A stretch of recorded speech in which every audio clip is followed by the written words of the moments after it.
നിങ്ങളുടെ ഇഷ്ട പരമ്പരകൾ എക്സ്ക്ലൂസീവായി സൺ നെക്സ്റ്റ് ആപ്പിലൂടെ തികച്ചും ഫ്രീ ആയി ഇപ്പോഴേ ആപ്പ് ഡൗൺലോഡ് ചെയ്യൂ.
എന്താ കാണിക്കുന്നു?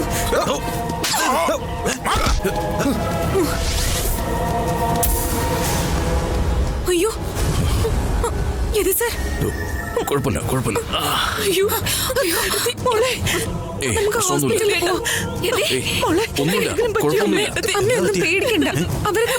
നീ എന്തിനാ ഇങ്ങനെ കരയുന്നേ? ഇത്രയല്ലേ പറ്റുള്ളൂ, സാരമില്ല. എത്രയും പെട്ടെന്ന് ഹോസ്പിറ്റലിൽ എത്തിക്ക്. സ്റ്റിച്ച് ഇടാനുള്ള മുറിവുണ്ട്. ആ ഗുണ്ട മിന്നൽ രാജുവാ, ഇടത്തെ കൊലനായിട്ട് തന്നെ വന്നതാ.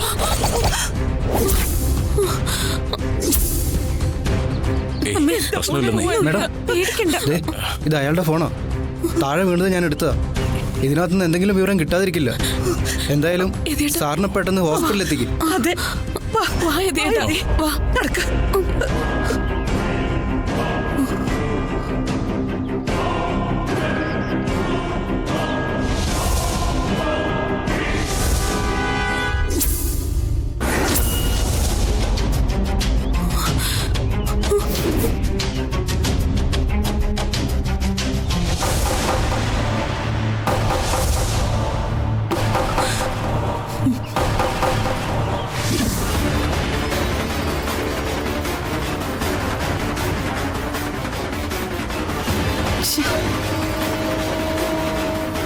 നിങ്ങൾ അവനെ ഒന്ന് വിളിക്കും മനുഷ്യ.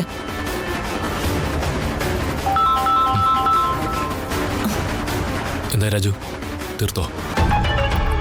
ക്ഷമിക്കണം സാറേ, ഇത്തവണ അവർ രക്ഷപ്പെട്ടു. ആയുസിന് വല്ലാത്ത നീളം അവർക്ക്. നീയൊക്കെ എവിടുത്തെ കൊണ്ടാടാ? ഒരു കാര്യം ഏൽപ്പിച്ച് അത് ഭംഗിയായിട്ട് നടത്താൻ അറിയാത്ത കഴുതകള്. അതല്ല സാറേ, അവരെ ഞങ്ങൾ തീർത്തേനെ. പക്ഷെ എല്ലാ കണക്കൂട്ടലും തെറ്റിച്ചോണ്ട് അവള് വീണ്ടും വന്നു. ആര്?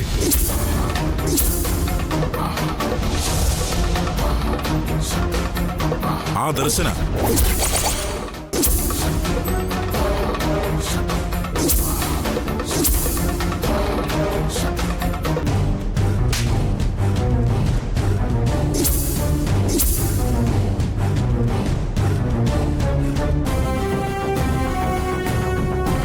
അത് മാത്രമല്ല സാറേ, ആ സമയത്ത് ക്ഷേത്രത്തിൽ ആൾക്കാർ ഓടിയെത്തി. പിന്നെ അവിടെ എന്നാൽ രക്ഷപ്പെടാൻ സാധിക്കില്ലെന്ന് ഉറപ്പായിരുന്നു. അതോടെ ഞങ്ങൾ രക്ഷപ്പെട്ടു. പക്ഷെ ഇതിനിടയിൽ ഒരു അബദ്ധം സംഭവിച്ചു. എന്താ ബദ്ധം? ദർശന എന്നെ കണ്ടു. എല്ലാം കൊണ്ടുപോയി തൊലച്ചോടാം നിന്നൊക്കെ. ഇനി അവളും എന്റെ പിന്നാലെ വരും. അത് മാത്രമല്ല സാറേ, എന്റെ കൂട്ടത്തിലെ ഒരാളുടെ ഫോണും അവളുടെ കയ്യിലായിട്ടുണ്ട്. ആ ഫോണിൽ നിന്ന് ഞാൻ സാറിനെ വിളിച്ചിട്ടുണ്ട്. അവളെങ്ങനെ അത് പോലീസ് സ്റ്റേഷനിൽ കൊടുത്താൽ അതോടെ സാറ് ഞാനും കൊടുക്കും. സാർ എനിക്ക് അയച്ച മെസ്സേജ് എല്ലാം ആ ഫോണിലുണ്ടായിരുന്നു. എങ്ങനെയെങ്കിലും സാർ ആ ഫോൺ പോലീസ് സ്റ്റേഷനിൽ എത്താൻ നോക്കണം. വെക്കട്ടെ സാറേ? ഇപ്പൊ നീ വെക്കേ, ഞാൻ വരാം. പിന്നെയും തോറ്റു അല്ലേ? ഇതിന്റെ പിന്നാലെ ഇനി പോലീസ് അന്വേഷിച്ചു വരുമോ? എന്നാലും എന്തൊരായുസ് ആ സാധനത്തിന്. അവർ രക്ഷപ്പെട്ടെന്ന് മാത്രമല്ല, ഇത്തവണ നമ്മൾ പെടും. ആ ഗുണ്ടകളിൽ ഒരാളുടെ ഫോൺ ദർശനയുടെ കയ്യിൽ കിട്ടിയിട്ടുണ്ട്. അവളെങ്ങാനും അത് പോലീസിൽ ഏൽപ്പിച്ച പോലീസുകാരും നമ്മളെ തേടി വരും. ഇനിയിപ്പോ നമ്മൾ എന്ത് ചെയ്യും?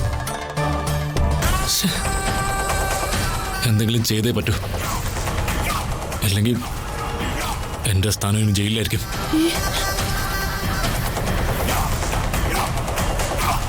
എന്റെ ദേവി,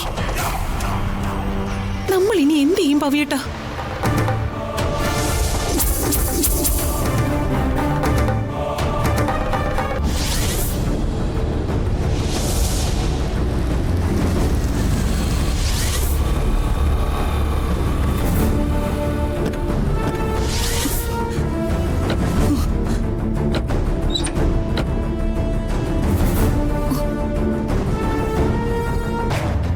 അയ്യോ അമ്മേ, അളിയാ, അയ്യോ, എന്താ അമ്മേ, എന്താ ഉണ്ടായത്? എന്താ ദർശനേ, ഉണ്ടായേ? എന്താ എന്തെങ്കിലും രജനി ഇതൊക്കെ? കുഴപ്പമുണ്ടോ? ഭാഗ്യം കൊണ്ട് രക്ഷപ്പെട്ടു. ആ ഗുണ്ടകൾ എന്റെ കഴുത്തിലുണ്ടാ വെട്ടിയത്. അയ്യോ, എതിയേട്ട് അത് തടഞ്ഞില്ലായിരുന്നെങ്കിലേ ശവം ഇപ്പൊ ഇവിടെ കൊണ്ട് കിടത്തിയേനെ. അയ്യോ, അവന്മാർ മനഃപൂർവ്വം ഏട്ടത്തെ കൊല്ലാൻ വേണ്ടി വന്നതാ. അളിയ, ഇതങ്ങനെ വെറുതെ വിടാൻ പാടില്ല. ഉടൻ തന്നെ പോലീസിന് വിവരം അറിയിക്കണം, കേസ് കൊടുക്കണം. ഇതിന് ഉത്തരവാദികൾ ആരായാലും അവരെ രക്ഷപ്പെടാൻ അനുവദിക്കരുത്.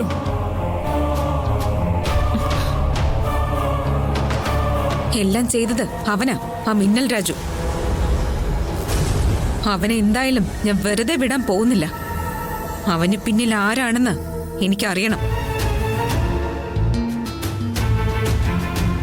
മിന്നൽ രാജുവിന് അമ്മയെ കൊല്ലാൻ അവര് തമ്മിൽ അതിർത്തി തർക്കമൊന്നുമില്ലല്ലോ. മുൻപും പലതവണ മിന്നൽ രാജു ഇതുപോലെ ഓരോ കാര്യത്തിലും ഇടപെട്ടിട്ടുണ്ടല്ലോ. അപ്പോഴൊക്കെ അവൻ അതിനുള്ള ഫലം അനുഭവിച്ചിട്ടുമുണ്ട്. എന്ത് ചെയ്തിട്ടായാലും അമ്മയെ കൊല്ലാനുള്ള കൊട്ടേഷൻ അവനെ ഏൽപ്പിച്ചത് ആരാണെന്ന് നമുക്ക് അറിയണം. ഇങ്ങനെ എന്തെങ്കിലുമൊക്കെ സംഭവിക്കുമെന്ന് ഞാൻ നേരത്തെ കണക്ക് കൂട്ടിയത്. മിന്നൽ രാജുവിനെ പോലുള്ള കൊട്ടേഷൻ സംഘത്തോടൊക്കെ എതിർക്കാൻ പോകേണ്ട വല്ല കാര്യമുണ്ടോ? ദർശന എത്ര വട്ടം അവരോട് വഴക്കുണ്ടാക്കി. ആ, അതിന്റെയൊക്കെ പ്രതികാരം ചെയ്യാൻ വന്നതായിരിക്കും. അങ്ങനെയാണെങ്കിൽ എന്നെയല്ലേ കൊല്ലേണ്ടത്, അല്ലാതെ അമ്മയല്ലല്ലോ. അതൊന്നും എനിക്കറിയില്ല. മനസാക്ഷി ഇല്ലാത്തവരാ എല്ലാവന്മാരും. ആരെയും വെട്ടുന്നതിനും കൊല്ലുന്നതിനും ഒന്നും അവന്മാർക്ക് ഒരു മടിയുമില്ല. ഇതുവരെ അവൻ കളിച്ച കളിയല്ല ഇത്. ഇതെന്തായാലും മിന്നൽ രാജുവിന്റെ മാത്രം കളിയല്ല. അവന്റെ പിന്നിൽ ആരോ ഉണ്ട്.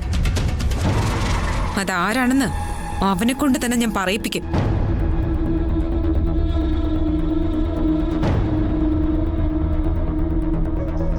എന്തായാലും ദർശനയ്ക്കൊന്നും പറ്റിയില്ലല്ലോ. എനിക്ക് പറ്റുന്നതാണോ കാര്യം? യതി സാറിന്റെ കൈ കണ്ടില്ലേ? സാറ് തടഞ്ഞില്ലായിരുന്നെങ്കിൽ അമ്മയുടെ കഴുത്ത് മുറിഞ്ഞ് ദൂരെ കിടന്നേനെ. അളിയ, ഡോക്ടർ എന്ത് പറഞ്ഞു? സ്റ്റിച്ച് എത്ര ഉണ്ട്? 7 സ്റ്റിച്ച് ഉണ്ട്. ചേച്ചി, ഇനി താമസിപ്പിക്കണ്ട, നമുക്ക് ഇപ്പൊ തന്നെ പോലീസ് സ്റ്റേഷനിലേക്ക് പോകണം. അതിനുവേണ്ടി ആരും പോലീസ് സ്റ്റേഷനിലേക്ക് പോകണ്ട. പോലീസ് സ്റ്റേഷനിൽ ഞാൻ വിളിച്ച് വിവരം പറഞ്ഞിട്ടുണ്ട്. അരുൺ സാറും അതിനെ ഫോളോ അപ്പ് ചെയ്യുന്നുണ്ട്. ഉടനെ തന്നെ അവൻ കുടുങ്ങും. അവന്റെ പിന്നിലുള്ളവരും കുടുങ്ങും. പോലീസുകാർ മിന്നൽ രാജുവിനെ തേടി ഇറങ്ങിയിട്ടുണ്ട്. പോലീസ് അന്വേഷിക്കുന്നതൊക്കെ കൊള്ളാം. ഒടുവില് അവനവൻ തന്നെ പ്രതി ആവരുത്. അതെന്താ ഗിരിജ മേഡം അങ്ങനെ പറഞ്ഞത്? എന്തോ അർത്ഥം വെച്ച് പറഞ്ഞതുപോലെ ഉണ്ടല്ലോ. അയ്യോ, ഞാനൊന്നും ഉദ്ദേശിച്ച് പറഞ്ഞതല്ല. ഇനി അതിന് വേറെ അർത്ഥമൊന്നും ആരും കാണണ്ട. വേറെ അർത്ഥം വെച്ചാണല്ലോ ഗിരിജ അത് പറഞ്ഞത്. അപ്പോ അതെന്താണെന്ന് ഗിരിജ തന്നെ വിശദീകരിക്കണം. എനിക്കാരോടും ഒന്നും വിശദീകരിക്കാനൊന്നും വയ്യ. ഇതൊക്കെ അവനവൻ തന്നെ ചെയ്തു വെച്ചിട്ട് ഒടുവിൽ വെട്ടം കൊണ്ടുവന്ന് നിൽക്കുകയല്ലെന്ന് ആര് കണ്ടു? ദേ, നീ അനാവശ്യം പറയരുത്. യതി ഉണ്ടായിരുന്നതുകൊണ്ട് മാത്ര എന്റെ ജീവൻ രക്ഷപ്പെട്ടത്.